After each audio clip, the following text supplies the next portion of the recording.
everyone, welcome to A Cat in the Garden.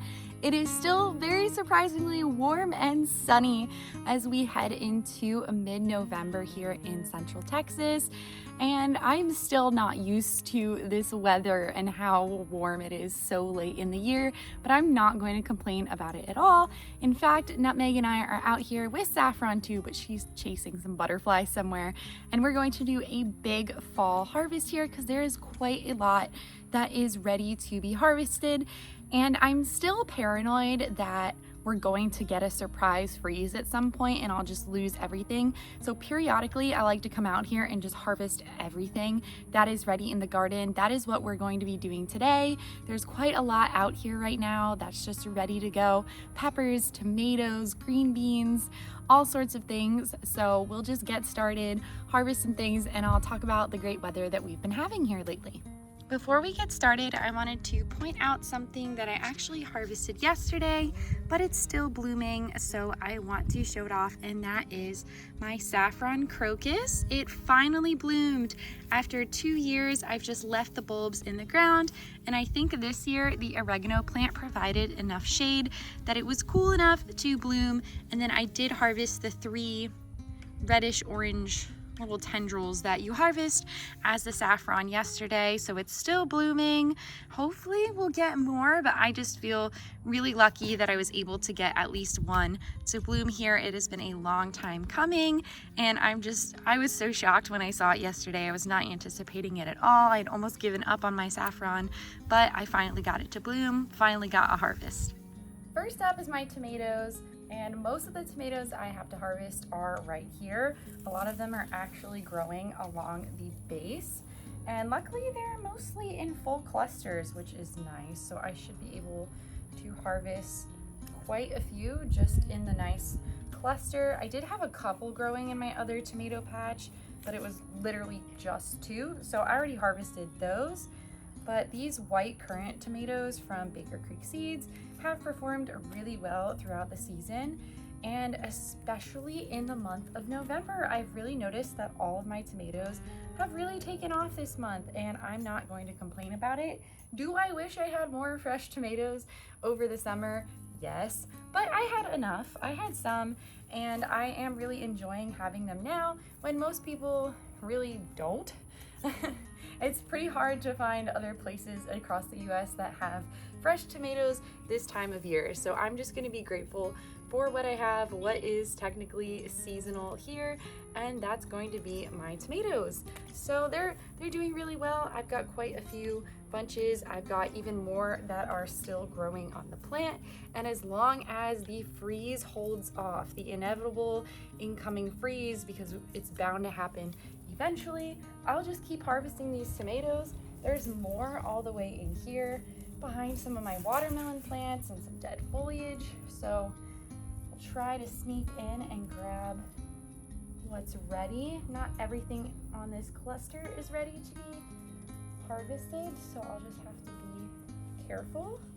But as long as they're turning a little bit of color, I feel pretty good about harvesting. Not everything has to be perfectly ripe, and in most cases I prefer to take the tomatoes before they are ripe. It just is better overall. There's less time for pests to destroy them, and more likely for me to get the tomato that I want. So I think we got everything, quite a few so far, so I'm happy with that. And we can move on to the next thing. Next up, I have my green bean patch, also sprouting a nutmeg. It does so well in the fall here. I get so excited for fall just to grow these green beans.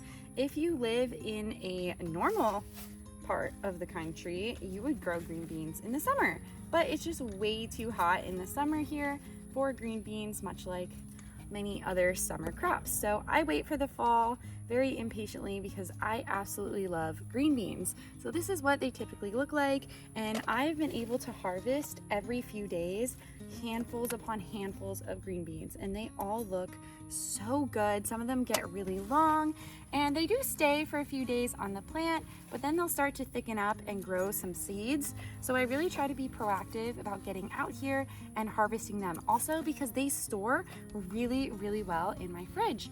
I was pleasantly surprised when I learned that because I've been harvesting way too many to keep up with eating them. So having them store really well in the fridge has helped out a lot. I've been able to grow enough for several meals at a time. This just looks so good. This is the Kalima bush bean variety from Baker Creek Seeds. I really like this variety just as your typical green bean. I really don't think I need to try any other green bean. I just love this one so much.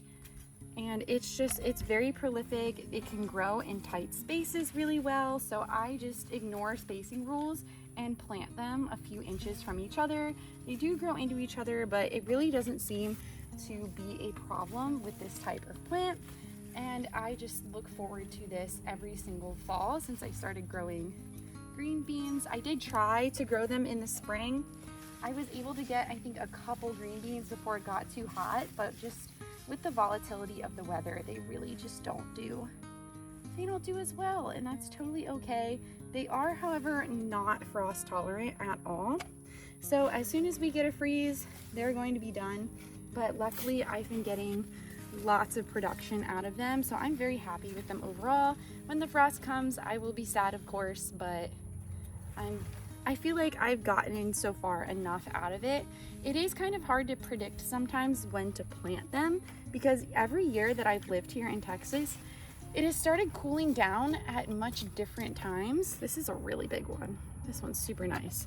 So I kind of just have to gauge when I plant them.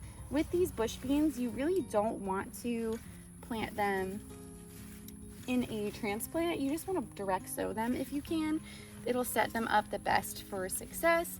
So I just kind of guessed this year and I planted them when I thought it was right and it worked out. So I'm pretty happy with that overall.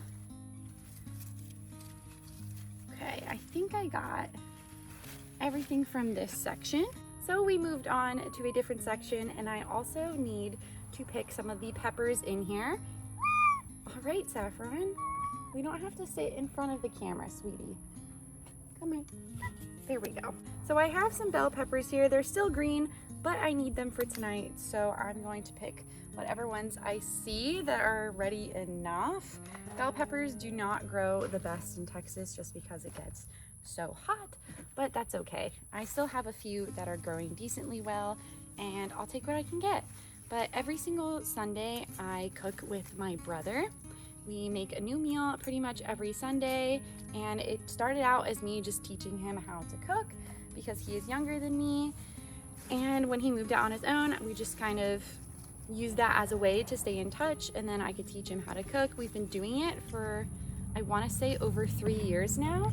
So tonight we're trying a new recipe. We have made pizza in different forms a few times, but tonight we are trying cast iron pizza. So wish us luck. I do need a few things from the garden for that, so I will be picking them today. It's really nice to have nature's grocery store just in my backyard, so I can pick whatever I need from here. Oh, here's another green bean. Oh, this is a huge one.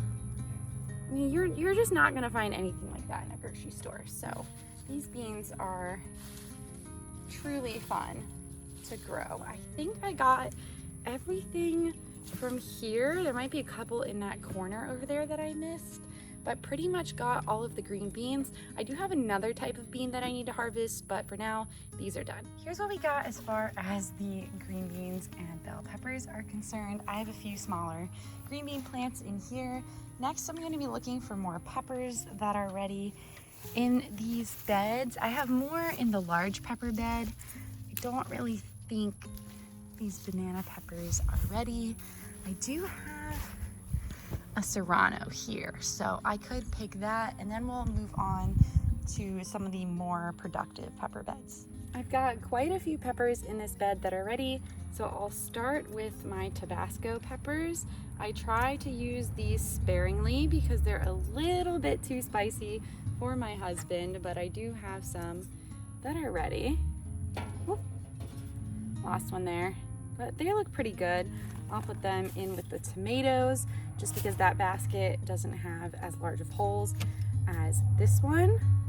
Then we'll move down to the lemon drop and the aji rico. The lemon drop are one of my favorite peppers to grow in Texas. They are really heat tolerant. I've grown them for 2 years in a row now. They just do really well no matter what the weather. The heat really doesn't seem to set them back too much. They have a great flavor and they aren't too spicy. I really find that most of them are pretty mild for me. So I'd say for most people, because I have a really high heat tolerance, for most I'd say it's probably a medium heat. It just adds a lot of flavor to dishes. I love to cook them up with eggs. I love to add them to chili, stir fry, anything that you would use a chili pepper for. This is a great one. It's just such a fun pepper. I know my dad too, because my mom grows these a lot. He actually turns them into pepper flakes and he'll add them on top of things, even salads. So they're just a really versatile pepper, really unique. And I don't think they get as much recognition as they deserve, but I'm going to try, especially this year too, to save this one and overwinter it. I made the mistake of not overwintering my lemon drop pepper last year, so I had to go out and buy one this year, but hopefully I can get this one overwintered. One plant is really all you need because it does produce so many peppers, and especially really late into the season. But I mean, if you really like it, I guess you could grow more, but for me, I only really need the one plant. Lemon drop peppers are done. The last thing I have left to harvest in this pepper bed is the aji rico. I know I've talked about them a lot, but I was really pleasantly surprised at the amount of production this year. Again, all from one plant. It hasn't grown from a central stem, but it has grown really well. It's been trailing over the side of the bed and is constantly putting out new growth and new peppers. I have a lot to harvest here, so I'll get all of that done and we'll move on to the next thing.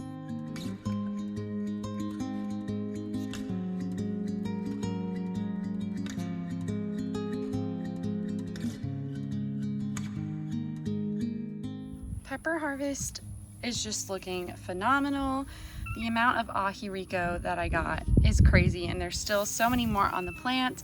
I also picked up just these 2 jalapenos. There are more that are almost ready, but these were turning red and they can get pretty wrinkly after they turn red, so I figured I'd pick them. Got the tomatoes and peppers here. And that takes us to my other bean patch, and these beans are really fun. Let me see if I can get in and show you all a good one. They're not as fast of producers as some of the other beans I've noticed, like the Klima bush beans, but this is my first year growing them. This is the Dragon Tongue bush bean from Baker Creek Seeds. I love the pop of color that these beans have. Here's some new ones that are growing, if I can get in here. Maybe, there's one. I have a really big one that I've been let going because I want to save some seeds. Here it is. We can get it out here. So this one is starting to bulk up. I'm gonna leave it be. I do also love the purple flowers on the plants. There's not a ton that are ready at a time here. I'm thinking next year I will need a bigger patch. I'm also gonna let that one go back there because it's starting to fatten up as well. So I don't really, these got damaged also going to seed, so we'll leave those. There might be 1 or 2 in here that I could pick now, but other than that, I think we're a little bit in between harvesting on these beans. Like I said, not quite as prolific as the Klima bush beans, but they are really tasty, and I really like the addition of color that they add to the garden. I've got another plant right here that I have been a little behind on harvesting, and that is going to be my soybeans. The one thing about soybeans that I did not realize before I started growing them is that they grow pretty much like a determinate tomato. They put out all of the beans at once and then the plant is done. So when I grew them in the summer, I actually grew several rounds of them. This year, I could not get them going in the summer. I really think it was just too consistently hot for them, but they have been growing really well this fall. I have a few rows of them. I planted them underneath these basil bushes. They are volunteer basil bushes that have just gone crazy, but that's what basil does here. And they have done fairly well. So I do have quite a few that are ready to harvest, some that are past ready, but luckily I can save the seeds for next year. And actually all of these were grown with last year's seeds. So basically with them, you want to wait until the pods are a bit plump and the soybeans on the inside are fully formed. But once they start to get overripe and turn black, then you don't really want to save them for eating anymore, and it's probably just best to let them fully go, get really plump and dry out, so that you can use them for seed for next year. So some of these are a bit small, but this is a really good seed here. It's just really the size that you want for eating. I do have some that look a little small still, and some that are just really ready to go. So I have all different stages of readiness on these beans, which isn't the most helpful because they're all growing so close together. I'm just gonna take a guess and harvest what I can, whatever I think is ready, but they really are growing compact this year. I have never had this many growing on a plant at once, so maybe I should be growing these in the fall from now on. They are a little smaller than what I remember as well, but small isn't necessarily a bad thing. I'll just have these as a snack with my husband probably while we're watching football, either this week or next week. They do keep fairly well in the fridge as well. So I'll just go through, pick out whatever's ready, and we will end with one more harvest. Finally, it would not be a pizza night without some fresh basil, and luckily I have loads of it in my garden. It is the one thing that just grows like a weed from last frost to first frost. So I have way too much. It is bolting quite a lot, but if you look underneath the plant, sort of in the bottom area, it shoots up these new growth points all the time, especially when it starts to get woody like mine has. And these are really beautiful big leaf Genovese basil. So I'm going to grab a few stalks from under here. Clearly this plant is not going to be missing a few stalks. So I'll grab a few, add it to the pile, and then we'll go over the whole harvest. Perfect way to end the harvest here. Got a nice big bouquet of basil. I'll just lay it right on top over here.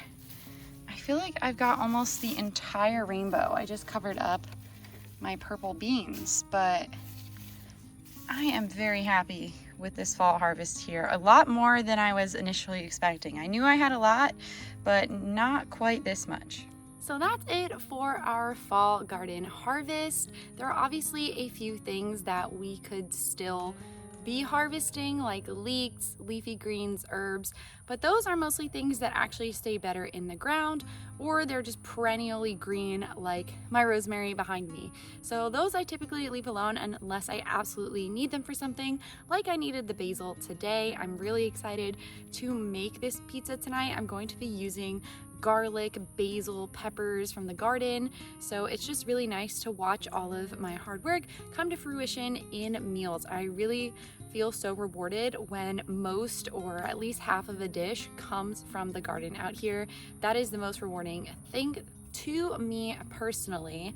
I also am really, really grateful that the weather is still this nice this late into the season.